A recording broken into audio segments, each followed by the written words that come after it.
This is the class on David for anyone who's joined the Zoom link and I guess didn't know.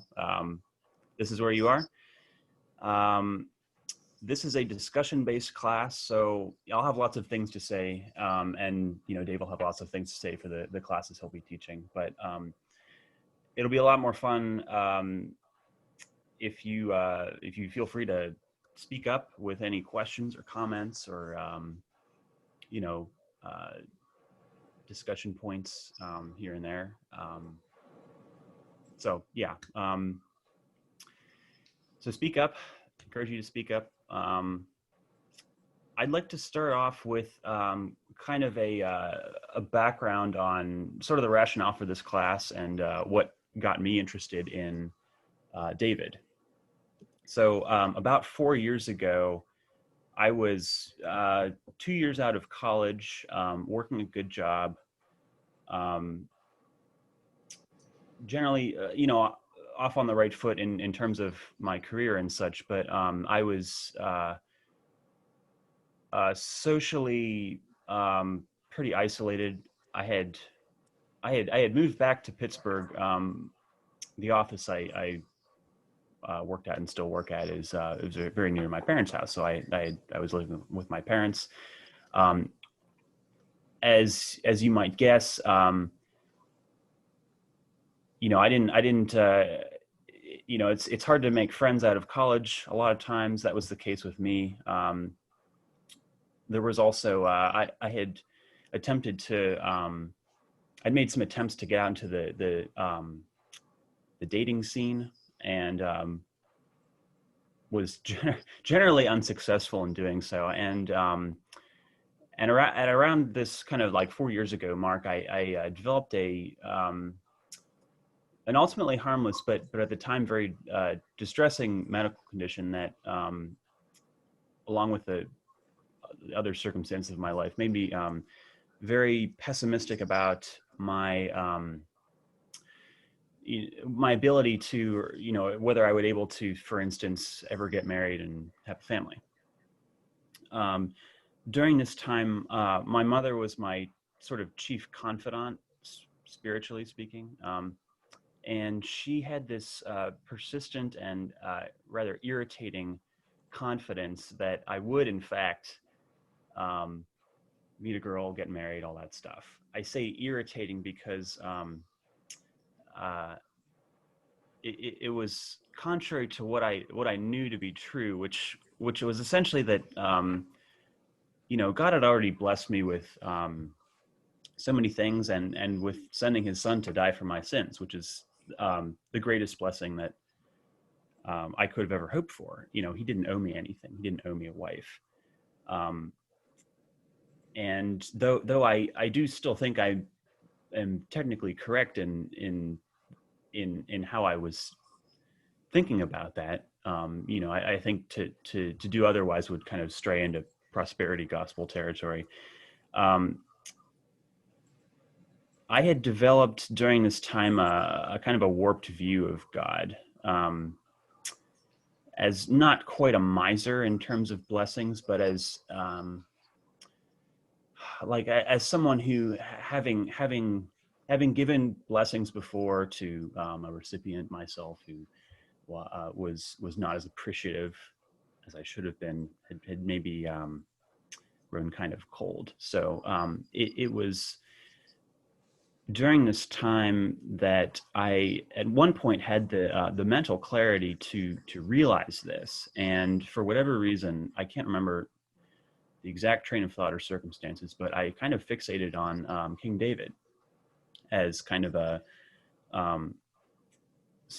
someone who among many things, among many virtues that I lacked, had a really persistent, constant trust in God's goodness. So that's what got me interested in David at first. David went through, I'm sure all of you are familiar with David's story. David went through trials that are far worse than I ever have or ever will. and yet we see him never waver in terms of his trust in God and his trust that God will deliver him um, through these trials. Um, and his character, he has the, the phrase actually that this class is titled "A Man After My Own Heart" or "A Man After His Heart" in the prophet Samuel's words is actually quite singular to David. I don't think it's used for anyone else. David was not technically perfect, of course. Um, his moral failures are well documented in Second Samuel, but even long after his death, um, the way he's referred to in the later history of Israel, um, it still points to this exemplary character. Just for a couple examples, 1 Kings 11:14, speaking about Solomon, for it came to pass when Solomon was old that his wives turned away at his heart after other gods, and his heart was not perfect with the Lord his God, as was the heart of David his father. Again, in 1 Kings 15, talking about Rehoboam's son Abijam, and he walked in all the sins of his father, which he had done before him, and his heart was not perfect with the Lord his God, as the heart of David his father. Nevertheless, for David's sake did the Lord his God give him a lamp in Jerusalem to set up his son after him and to establish Jerusalem, because David did that which was right in the eyes of the Lord, and turned not aside from anything that he commanded him all the days of his life, save only in the matter of Uriah the Hittite. And again in 2 Kings 14, talking about Amaziah, and he did that which was right in the eyes of the Lord, yet not like David his father. He did according to all that Joash his father has done. So even a good king Amaziah doesn't quite measure up to the standard of David. So David's character really interests me. I want to explore that and see what we can draw on that. Now, of course, David not being perfect. One objection to this, as far as like, well, let's have a class on someone. Why not study Jesus instead? To that, I would say, well, David's part of the background information, so to speak, for studying David, or for studying Jesus. And David pops up in other places in the New Testament. The exact title of this class is actually from Acts 13. Peter's quoting Samuel in a sermon that he's giving. But for an example, one passage that I find interesting is it occurs in both Mark and Luke, where blind Bartimaeus cries out, "Jesus, Son of God, have mercy!" Or "Jesus, Son of David, have mercy on me." And that's a title that's not used for Jesus very often, but what does he mean by Son of David? Not only just literally, but kind of what sort of connotations does that have for the people who hear him say this? So anyway, I think that studying David is it's we can we have a man who has an exemplary moral character. We have a man who has a large influence on Israel's history and up into the New Testament as well. Another thing that I want to do in this class is by studying both David's story in 1st and 2nd Samuel, and also studying all of the Davidic Psalms, all the Psalms that are attributed to him, which actually happen to be, they actually happen to number 75, so we'll be doing exactly half of the Psalms. I want to, by looking at these two things together, kind of get a holistic view of David. For me, at least in the past, reading the Psalms, it's been very easy to see the words a Psalm of David or whatever, and then start reading the Psalm, and then sort of forget midway through the Psalm, like, oh, this Psalm is attributed to a particular guy who we actually know a lot about. His stories contained in great detail in the book of Samuel. So I want to see what sort of synergies you might say, or what kind of holistic picture we can paint of David by studying the Psalms and Samuel in conjunction. So subsequent classes, there'll be a list of readings that we'll do. So for next week, there's we'll be reading 1 Samuel 13 through 16, and then 6 Psalms, which I'll pull up at the end. Each week works to be about 6 or 7 Psalms. This week, I want to look at one particular Psalm in detail, and we'll sort of read it and go through it, and kind of I don't know, see what we can find. One last thing I kind of forgot to mention, my opening spiel. If any of you are wondering how my little testimony ended, this is my wife, Sarah. We got married 2 weeks ago. So, and then she'll be joining Bellefield as a member this fall. So my little story ends well. Let's look at David's now. Okay, so the psalm we'll be looking at is one of the longest psalms that's attributed to David, and it is Psalm 18. I'll be reading from the ESV. So we start out. To the choir master, a psalm of David, the servant of the Lord, who addressed the words of this song to the Lord on the day when the Lord rescued him from the hand of all his enemies and from the hand of Saul. He said, I love you, O Lord, my strength. The Lord is my rock and my fortress and my deliverer, my God, my rock, in whom I take refuge, my shield and the horn of my salvation, my stronghold. I call upon the Lord, who is worthy to be praised, and I am saved from my enemies. The cords of death encompassed me, the torrents of destruction assailed me. The cords of Sheol entangled me, the snares of death confronted me. In my distress I called upon the Lord, to my God I cried for help.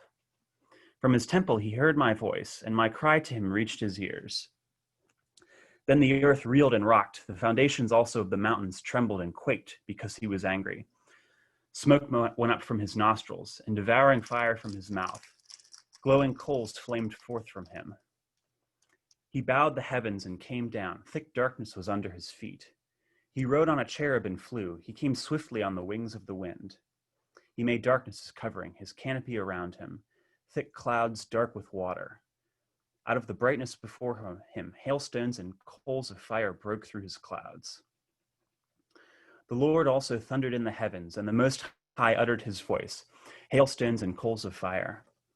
And he sent out his arrows and scattered them. He flashed forth lightnings and routed them. Then the channels of the sea were seen, and the foundations of the world were laid bare at your rebuke, O Lord, at the blast of the breath of your nostrils. He sent from on high. He took me. He drew me out of many waters. He rescued me from my strong enemy and from those who hated me, for they were too mighty for me. They confronted me in the day of my calamity, but the Lord was my support. He brought me out into a broad place. He rescued me because he delighted in me. The Lord dealt with me according to my righteousness. According to the cleanness of my hands, he rewarded me.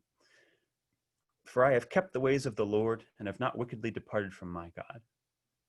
For all his rules were before me, and his statutes I did not put away from me. I was blameless before him, and I kept myself from my guilt. So the Lord has rewarded me according to my righteousness, according to the cleanness of my hands in his sight. With the merciful, you show yourself merciful. With the blameless man, you show yourself blameless. With the purified, you show yourself pure. With the crooked, you make yourself seem tortuous. For you save a humble people, but the haughty eyes you bring down. For it is you who light my lamp. The Lord my God lightens my darkness. For by you I can run against a troop, and by my God I can leap over a wall. This God, his way is perfect. The word of the Lord proves true. He is a shield for all those who take refuge in him. For who is God but the Lord? And who is a rock except our God? The God who equipped me with strength and made my way blameless. He made my feet like the feet of a deer and set me secure on the heights. He trains my hands for war so that my arms can bend a bow of bronze. You've given me the shield of your salvation. And your right hand supported me, and your gentleness made me great. You gave me a wide place for my steps under me, and my feet did not slip. I pursued my enemies and overtook them. I did not turn back till they were consumed. I thrust them through so they were not able to rise. They fell beneath my feet. For you equipped me with strength for the battle. You made those who rise against me sink under me. You made my enemies turn their backs to me, and those who hated me I destroyed. They cried for help, but there was none to save. They cried to the Lord, but he did not answer them. I beat them fine as dust before the wind. I cast them out like the mire of the streets. You delivered me from strife with the people. You made me the head of the nations. People whom I had not known served me. As soon as they heard of me, they obeyed me. Foreigners came cringing to me. Foreigners lost heart and came trembling out of their fortresses.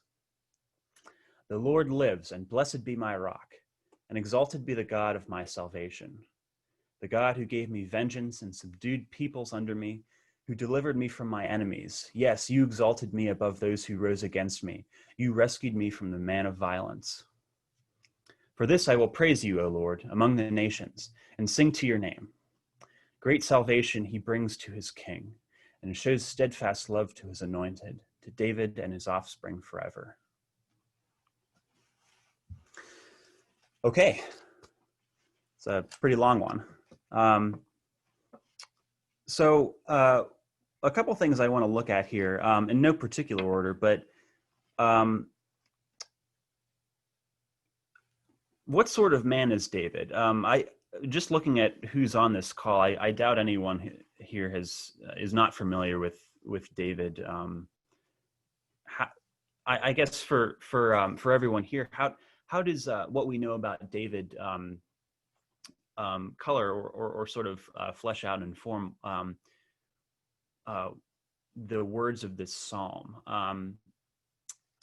Also, imagery. What poetic imagery is used for God?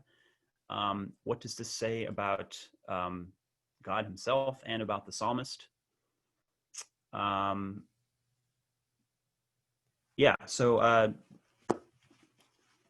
comments, impressions, anyone to start off?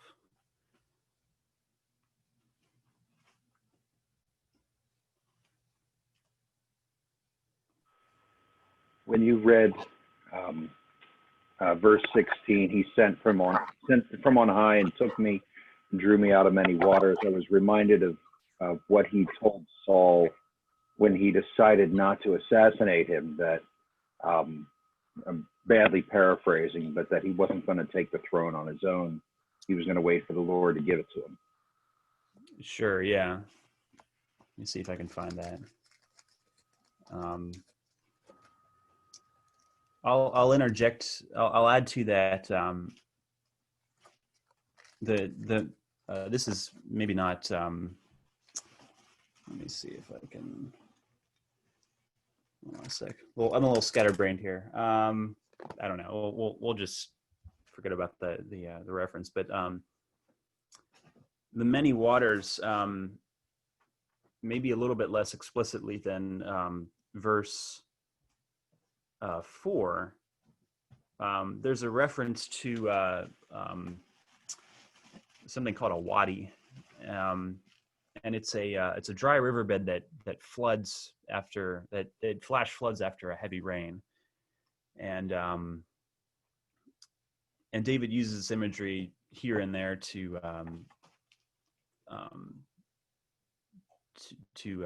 characterize the forces of evil.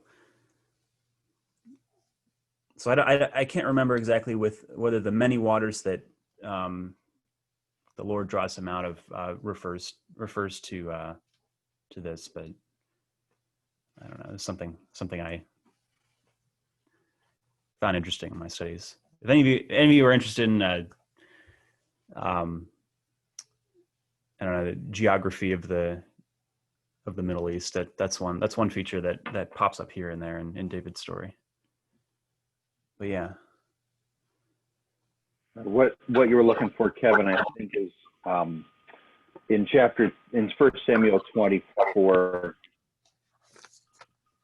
Behold, this day your eyes have seen how the Lord gave you today into my hand in the cave, and some told me to kill you, but I spared you. I said, I will not put out my hand against my Lord, for he is the Lord's anointed. Right. Right.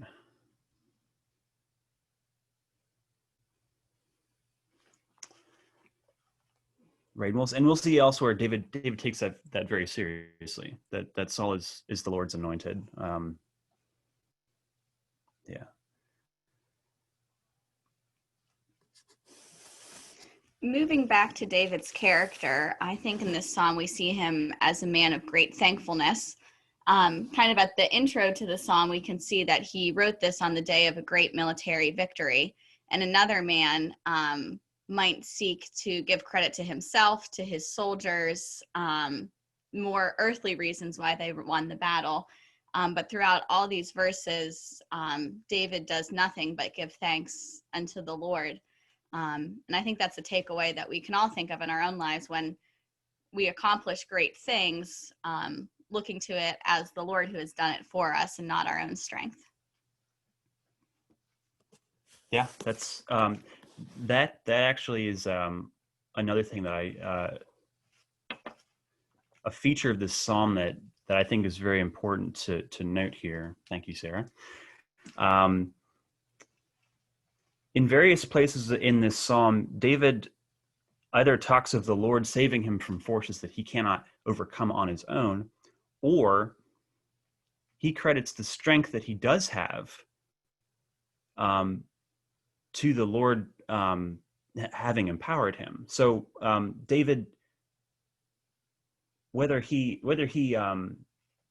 attains his victory in his own strength or in his weakness, it all goes back to God.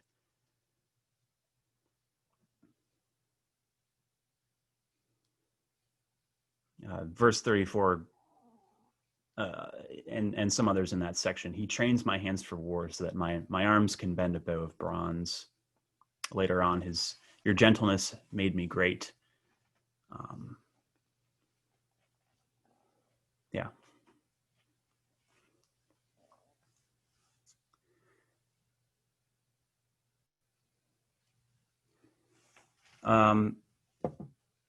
Some other things that I think are interesting, which I'll kind of interject here. There's in verse 2, really, there's kind of a long list of appellations to the Lord. A number of them make reference to mountainous geography, cliffs, mountain strongholds. The horn of my salvation, in context, could recall a mountain peak, and in the context of David being delivered from Saul, well, David spends a lot of time hiding in mountain strongholds. So when he reaches for poetic imagery for God, that's one of the things he draws on in this psalm.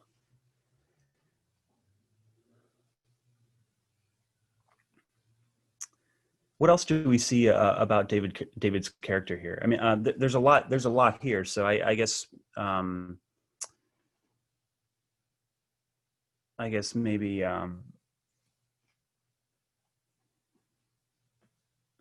or David's character, the Lord's character. What else do we see? What else jumps out at you at all.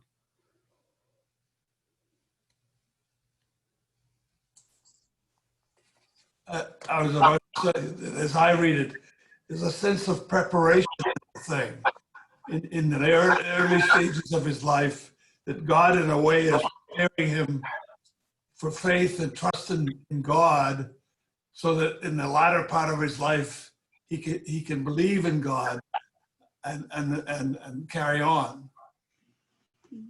Yeah. This is It's a man. preparation. This is a man whose character was not. He wasn't born with this. You could say Rome wasn't built in a day. His conduct, his trust in the Lord had to be prepared. Exactly. I mean, and we see this in.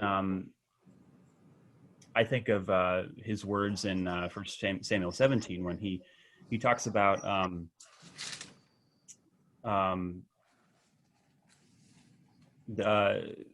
fighting the lion and the bear as a shepherd, and saying this Philistine Goliath is going to be no different, and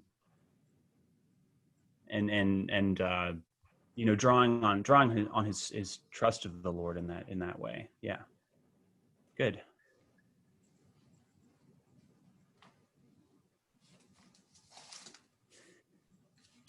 Does anybody, I asked this because it wasn't immediately apparent to me entirely when I read it. Verses 6 through, say, verses 6 through 15, does everybody understand the imagery there? I think this is maybe one of the, it's a section that has the most poetic imagery, and some of it maybe is not immediately apparent what's going on.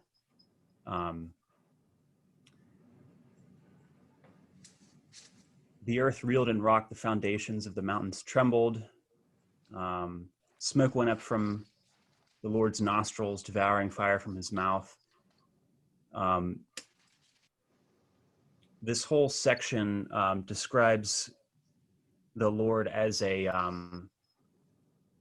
storm. There's lots of hail, fire, that is lightning,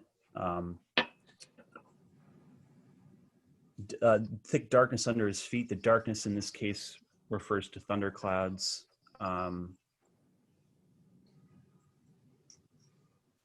So that's something that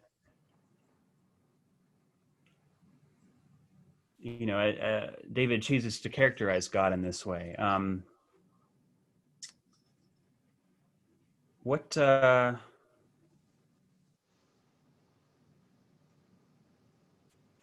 This is still in 18, right? What did you say? I say you're still on Psalm 18. Psalm 18, yeah. This is Psalm 18, verses 6 through 15. There's this long, extended image of the Lord coming to David's deliverance as a storm.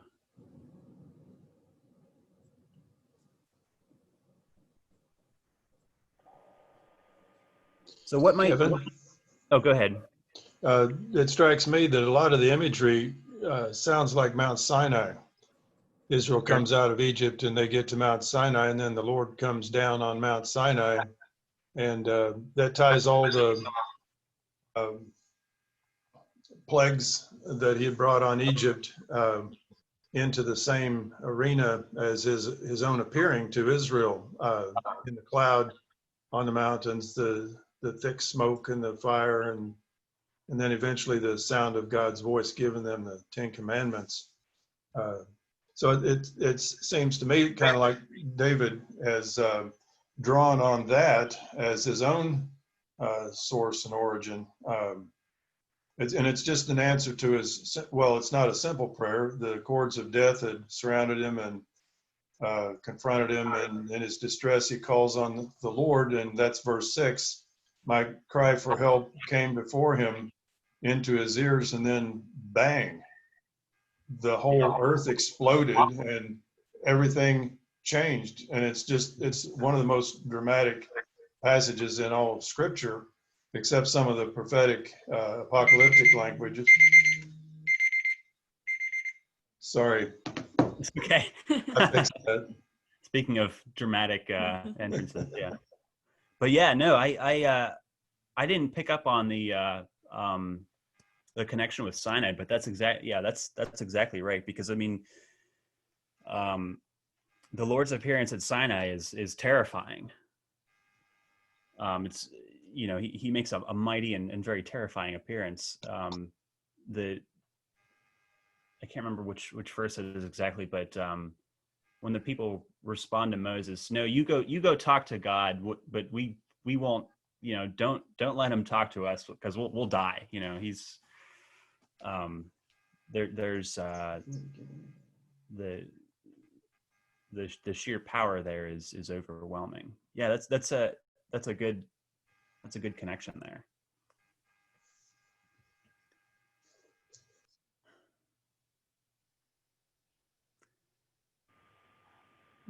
Paul or Kevin, I wanna look at verse 31. For who is God but the Lord, and who is a rock except our God? That who is God but Yahweh? For looking for why the Bible why the prophets consider David's character to be so far above. There were very few kings and very few people at the time that were willing to obey the first commandment. The entire culture of the world was hedge your bets, and for it to be put in writing. So what other gods are there? Bruce, you thought of Sinai. I thought of the Baals and their presumed control over the weather. Well, the Lord controls that too. And as David looks out over his life, he sees that his God, Yahweh, had control over all these things that other gods supposedly had under their thumbs. And so I think if we're looking for a beginning, a baseline of why David is thought so highly of, it's that he had, from whatever we can see of his life, he had no other gods before the Lord. Sure, yeah. Yeah, in the ancient Near East, you had this whole salad bar of gods, you know, pick as you choose.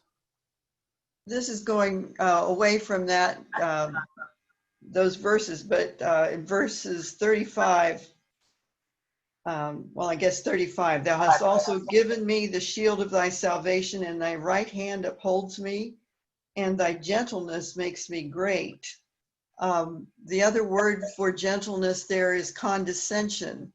And so it's God coming down to David, coming down to be with him, that makes David able to do these things. And that I really like the word gentleness there for God. God is not just all powerful, breaking apart the earth and the mountains and everything, but he's also gentle in his condescension and coming down to earth for us. Yeah, Margie, that's a good that's a good thing to note. That particular verse has a really great contrast with some of the imagery in the earlier portion of the psalm. I think that word humility or humbleness is also another way you could translate it. But yeah, gentleness, condescension. Yeah. Good observation. Thank you.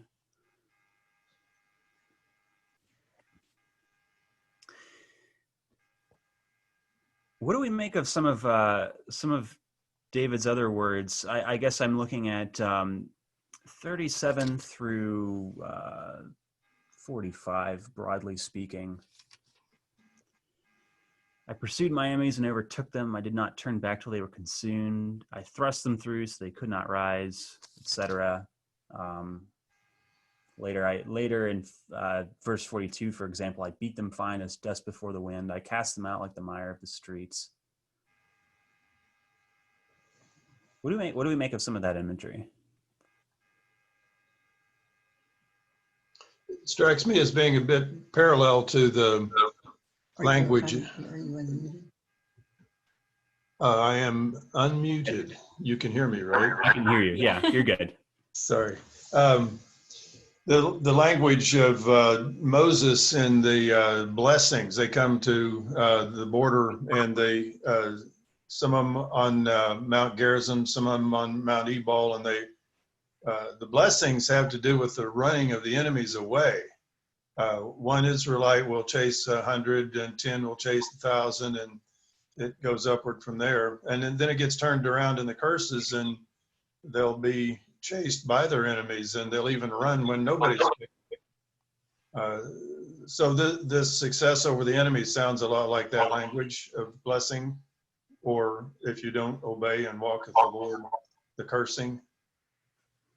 Yeah, there's the fulfillment of those blessings. Yeah. Good.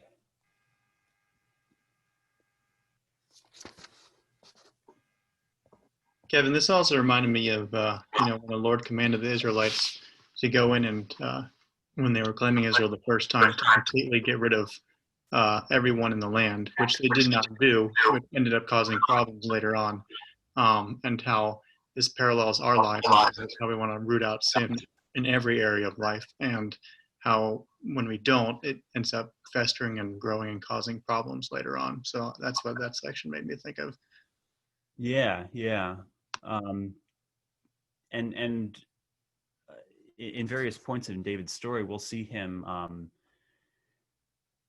we'll see him destroy his enemies to completion where others have not or do not.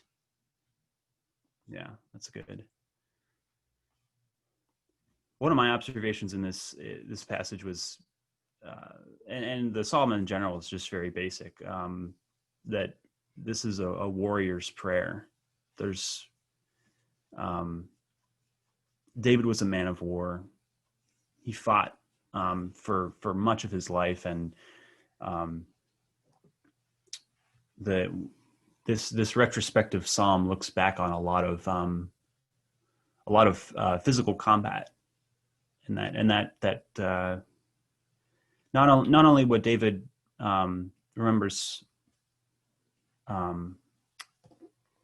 of his own actions as empowered by God in this section, but earlier on, God, as characterized by a storm, is very powerful and mighty and comes in very you might say decisively to his aid. So, Kevin, I think you're right. This is a warrior's song, and yet eventually that's what disqualified him from building the temple. It took David to drive the enemies out, but then Solomon got to build the temple, and his name means peace. And David's warfare, I guess I've never been quite sure why that disqualified him. But you had to have your David before you got your Solomon. The Prince of Peace came after the battle was finished. But, well, I had another thought, but it's escaping me now, so we can go on. Speak up if you remember it. Yeah. Going back a little bit further, or a little bit earlier in the psalm, starting with verse 20, the Lord dealt with me according to my righteousness. According to the cleanness of my hands, he rewarded me. This speaks about a little bit of what I referred to in kind of my introductory spiel, about while we could say that David is certainly not technically perfect, he can appeal to his conduct in a way that is significantly, I don't know, he can appeal to a certain moral conduct of his that kind of exceeds that of most people. What impressions do you all have of this section, verses 20 through 24 in particular, but also I guess 25 through 30 to a lesser extent? I have kept the ways of the Lord, and have not wickedly departed from my God. For all his rules were before me, his statutes I did not put away from me. I was blameless before him. I kept myself from my guilt. Go ahead. I was just going to say, I think this is one of many biblical examples that show us that obedience matters. We're not saved by our works. We cannot earn our salvation at all. But on another level, obedience is part of the way that we live out our faith and demonstrate our love of the Lord. You have to have both trust in God and a level of obedience together to have your faith actually mean something. And so I think in this passage, we see an example of David showing us how his obedience has brought about some fruit in his own life. And I think that's shown in the verse before that, in verse 20, when he says, the Lord dealt with me according to righteousness, obedience, belief, faith. Mm-hmm. Yeah, this actually brings to mind faith without works is dead. So, yeah.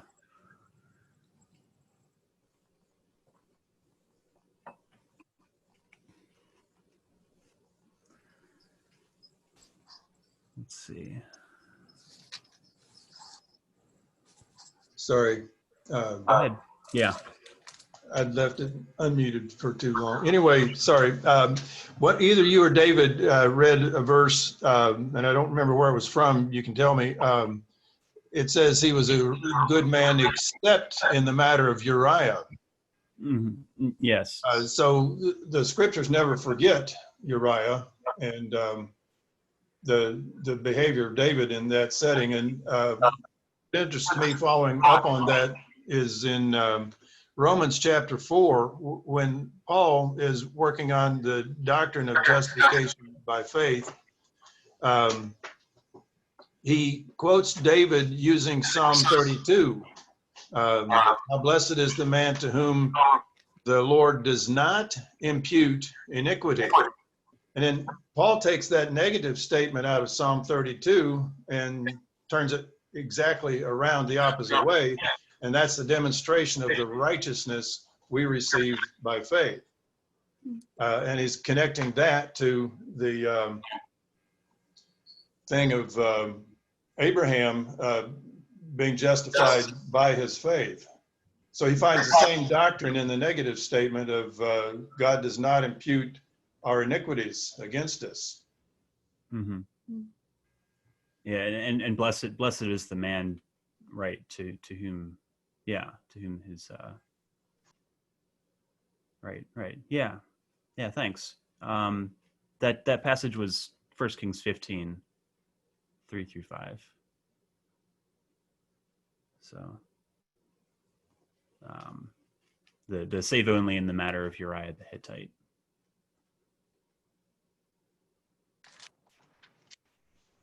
Great. So there's one thing I'd like to do. I think it's about time for this. And I'd like to do this with subsequent Psalms that we read in class. In subsequent classes, what I'm going to do is pick one of the Psalms that is assigned in each weekly set of readings. I'll have someone read it.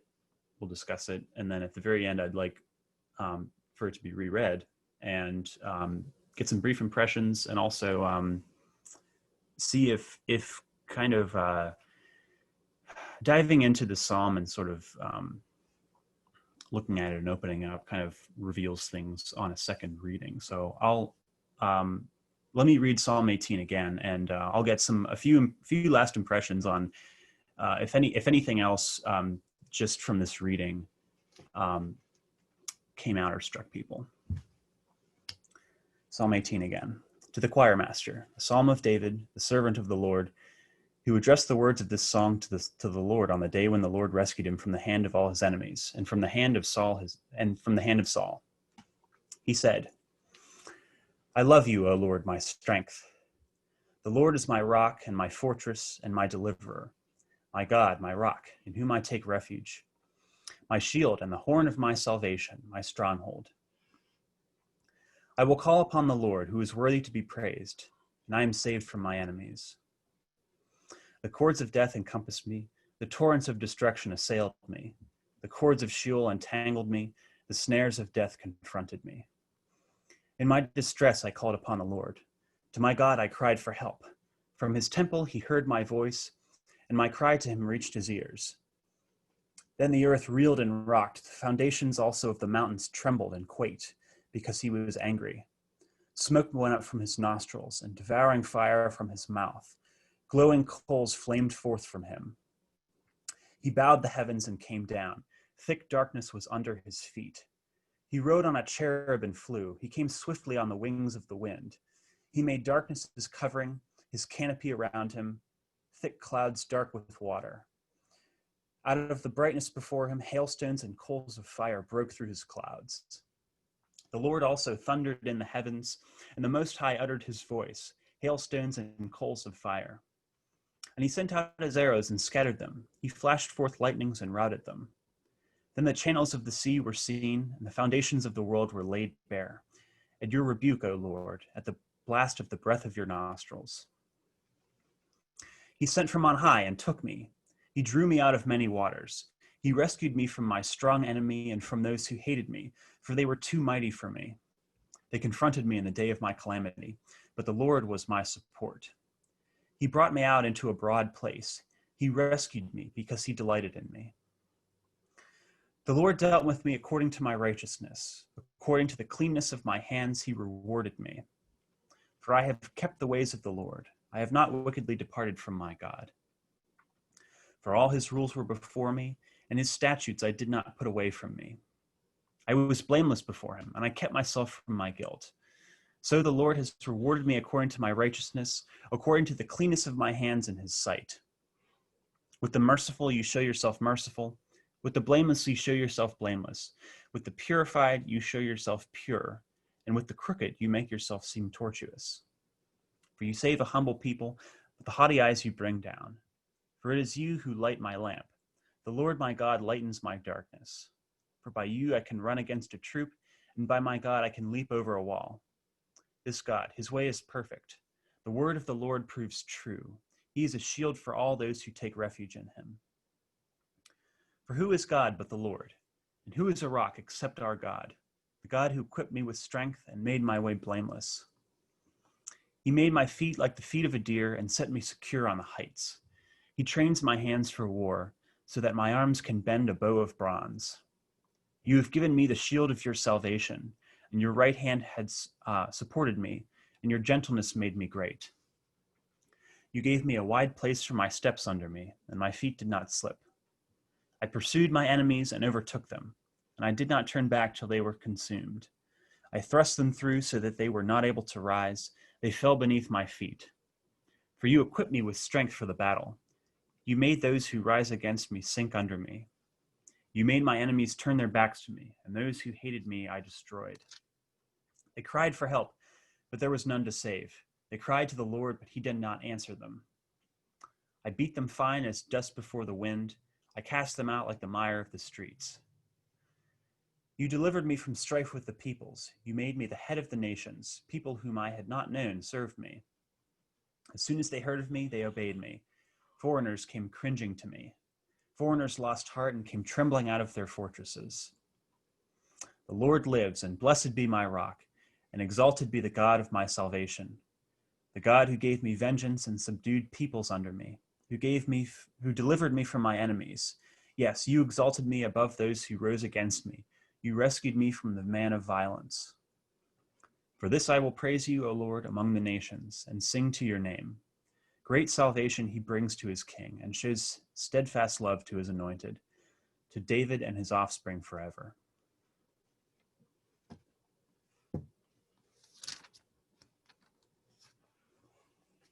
So this sort of rereading is kind of an experiment that I'm doing.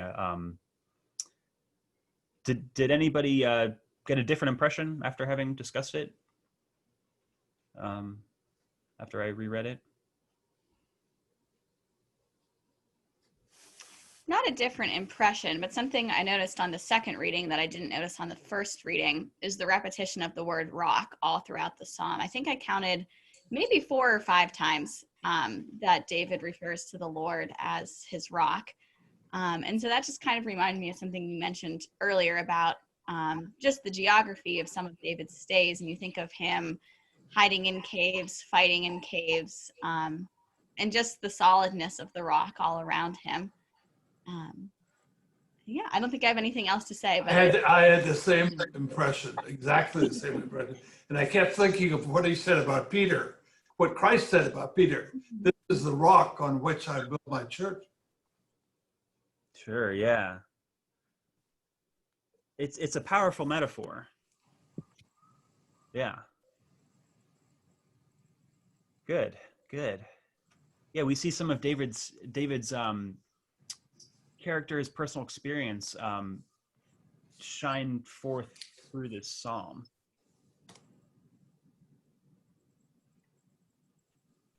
That word rock for God, I think it starts in Moses' song at the end of Deuteronomy. Mm-hmm. He calls the Lord his rock. It's like another word for God almost there. Sure. There's actually a couple words for rock. At least 2. I know there's 2 different ones used in verse 2. But yeah, I mean, so I don't know whether it's Selah or Tsur that's used that Moses uses in that passage, but yeah, that's, you know, David's also, he could also be drawing on Moses here for his imagery. Kevin, we grew up in a tradition where we sang the Psalms.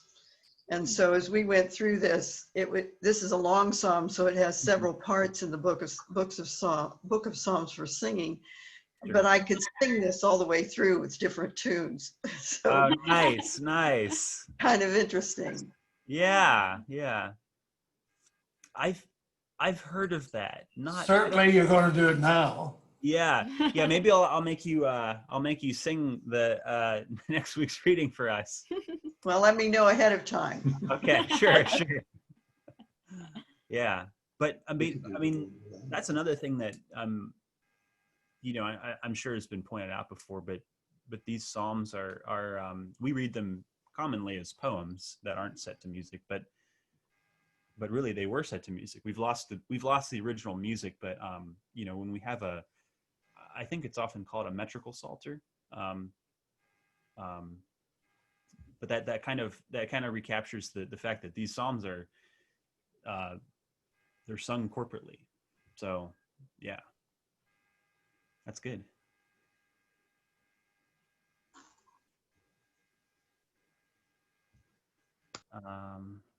Other impressions? Other things you noticed?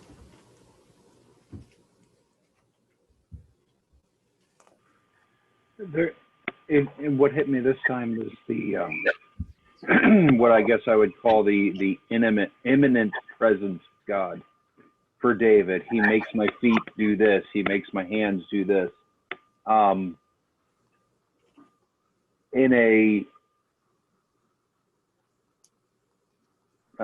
think of a pro athlete who talks about the game slowing down as he gets better, and I don't have any idea what it would be like to be in combat, but for David to be able to reflect that he felt something extraordinary happening in him while in the midst of combat that he couldn't explain, that he could only attribute to the Lord. And at the moment, you don't have time to think about, but when it's over, it is so easy for us, once the tension is over, to just sit down and be thankful that it's over. And hey, I'm glad I got through that alive. For David to reflect that, boy, I remember jumping over that fence, and I don't even remember how I did it. I couldn't reproduce it. I think says something powerful about his inner worship. I think there's another factor in the Psalms themselves. Especially when it's David who's the author, there's a lot of typology going on. David stands in for Christ. So a lot of this psalm itself, when David is speaking, he's saying things that just can't quite be about this human being, David, whose stories we know. He's talking about the strength of Christ. And that brings me to a thought that escaped me a while ago. In Christ, we have both David and Solomon. In the book of Revelation, he's called John receiving the revelation is told about the Lion of the tribe of Judah. And he turns and he looks, and what he sees is a lamb as slain. The same character from the standpoint of heaven's view is called the Lion of the tribe of Judah, which is a reference to David. And then yet he's the slain lamb. He's the Passover lamb that has already died for our sins. And the imagery is almost as if you can see the cut across his throat for having been slain. So Jesus gives us both of those, and it's finally the one who dies on the cross who ends up giving us himself as a temple. Just some thoughts. Sure. Yeah. That's another good thing to point out. And yeah, David's the very best of David points toward Christ. And I don't think it's too pedantic to point out and remind people that as the Lord's anointed, David is, literally the word is Messiah. Or the Greek word is Christ. So Jesus is the anointed. David is the anointed. Is sort of like there's this typology going on. Yep. David's trust in God and his giving thanks to God. We see that later in Jesus. I think that's a really good comment to end this class on. So let's pray, and I'll let you go. If any of you are driving to Belfield, you'll need some time to get there. But let's pray. Father, I thank you for your word. I thank you for this particular psalm and for opening up to us, for teaching something about yourself to us through David, through his reflections on how you have saved him. And Father, I pray that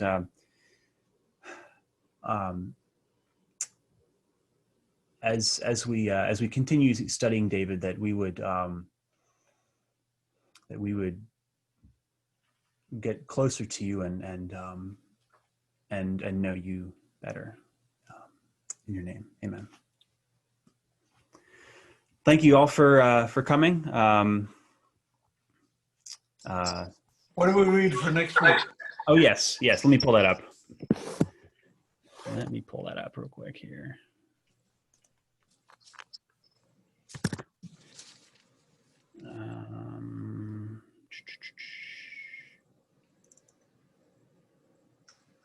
Okay. Whoops. David. Sorry, hold on a second. Okay, so next week, the narrative portion is 1 Samuel 13 through 16. And the Psalms we'll be reading are Psalms 16, 19, 26, 32, 138, 139, and 141. I'll send. I have this thing typed up. I'll try to send something out. I don't know, over maybe an email or maybe post it somewhere. Does anybody need me to repeat that list of Psalms though, just while we have it up here? 7 of them. So we'll discuss one of these next class. I won't tell you which one it is ahead of time so that you read them all. But then you better post it. Okay. Yeah, that's smart. But yeah, I'll post this or send this out. But it's at 16, 19, 26, 32, 138, 139, and 141. Any other questions? No.